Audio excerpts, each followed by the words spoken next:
Welcome back to another edition of Retrospectives.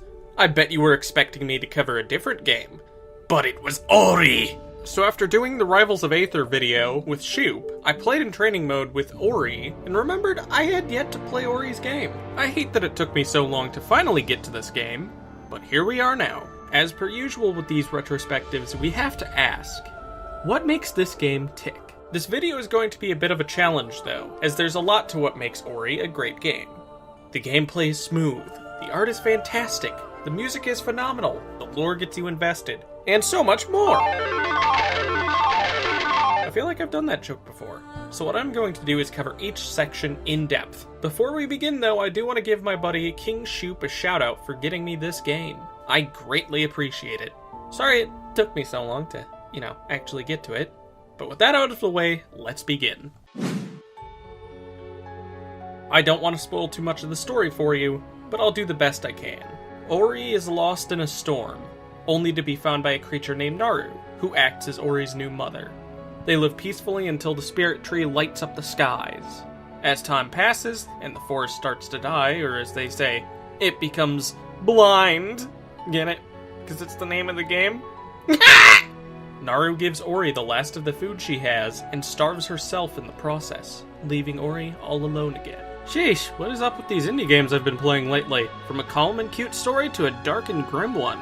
In fact, I remember making a particular comment about that in my playthrough. Okay, this game better not hit me in the feels, or better not die on me or something like that. Last time I played through a Steam game for a video, it put me through some emotional trauma. I'm still recovering. I'm not okie dokie. That's just the intro, too.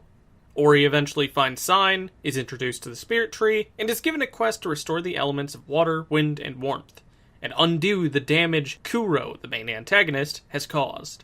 Damn, Earth getting neglected over here.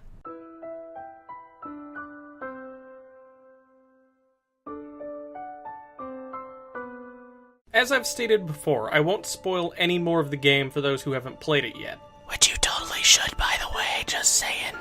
But it does become quite the feels trip later on, and it delivers its story effectively.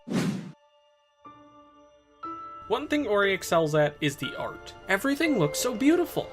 The atmosphere really does go from feeling like a corrupted and eerie forest to how it was all meant to be when you start restoring the elements. Each zone looks great and has its own feel to it too. The Moon Grotto conveys a sense of mystery. The Misty Woods is eerie and honestly kinda trippy. Then there's Sorrow Pass, which is just sorrow and pain incarnate. Let's not forget about the cinematics though, which all look amazing as well, especially with how flawlessly they transfer to gameplay. Then there's the character designs, which are a pretty important thing to get right, and boy did they do just that. They all do a good job at showing what the character is like. Gumo, who's a bit of a trickster. Kuro, the horrifying antagonist. Ori, the bright little bundle of joy, and so on. Honestly, they're all so precious. It makes you want to protect them all. Not only that, but the unique designs make them memorable, from the lankiness of Gumo that can only be rivaled by Lanky Kong himself, to the little Ori's adorable cat-like features. The music is, by far, one of the best parts of this game. You can listen to it without playing the game, and it still gives you a decent idea of what's going on, or what it's trying to portray. In fact, I'm listening to it right now. Don't you judge me, damn it. A good example of what I mean is climbing the Ginso tree. You don't have to read the title to understand you're climbing a big and likely dangerous tree. Add on to that the way the music progresses and how it's comparable to the actual challenge of scaling this dungeon. Another good example is the water's cleansed. Obviously this is after you restore the element of water, and it truly feels like the first time in the game where you are safe and things are at peace. I mean, yeah, things were beautiful before, but still very dangerous, and the toxic water didn't really help. It gives you an idea of how the forest was supposed to be. Then there's the sound design, which is damn good as well. There's the satisfying sound of blowing something up with Sign, the sound you hear when finding a secret or an upgrade,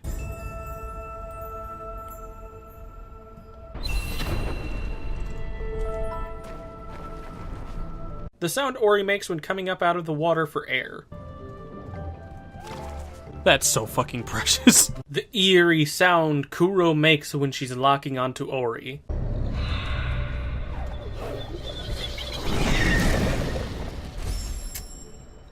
The sound of Gumo being a fucking asshole.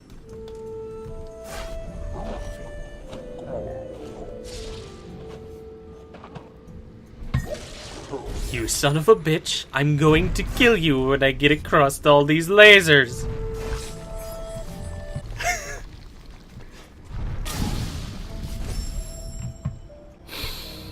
Fuck! This leaves the gameplay, which does not disappoint. Ori controls really well.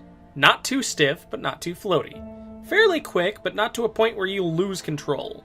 A little weak, but not to a point where you won't ever get second chances. It's a perfect balance. There's also a skill tree with 3 options: utility, efficiency, and combat. Kinda reminds me of World of Warcraft from way back in the day. Utility focuses on making your life just a little bit easier. Soul Links can restore life, you can get a double jump, and you can take less damage. Efficiency makes Ori, well, more efficient, and it allows for more rewards. Like having upgrades show up on the map. It grants you more pickups, and it allows Ori to sense some hidden areas. Really good for those people who want to go for 100%. And combat is a bit more straightforward. It makes you more powerful by giving your attacks more strength, reach, and speed. What's nice is that they all can be pretty useful in their own rights. And choosing a path is really just a matter of personal preference. Do you want to be more combat-oriented? You can do that. Do you want Ori to be more efficient? You can do that. If you want to have more utility, you can do that too. You can even do a hybrid build if you want, and pick from one tree at a time. It's all up to what you prefer. For example, I started out rather evenly, until I realized how useful triple jump could be and maxed out my utility branch. I then went back for efficiency and decided to max that out, saving combat for last. In return though, combat was a bit more challenging for me. But that's fine because I appreciate a good challenge. Granted, it probably didn't help that I wasn't using Charged Flame against enemies all that much in favor of saving energy for checkpoints and whatnot. The learning curve is great.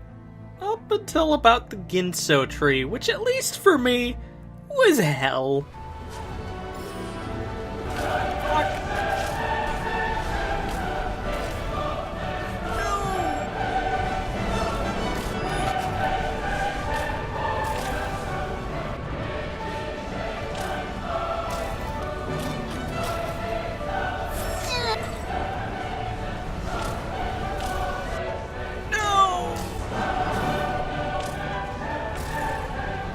Almost there.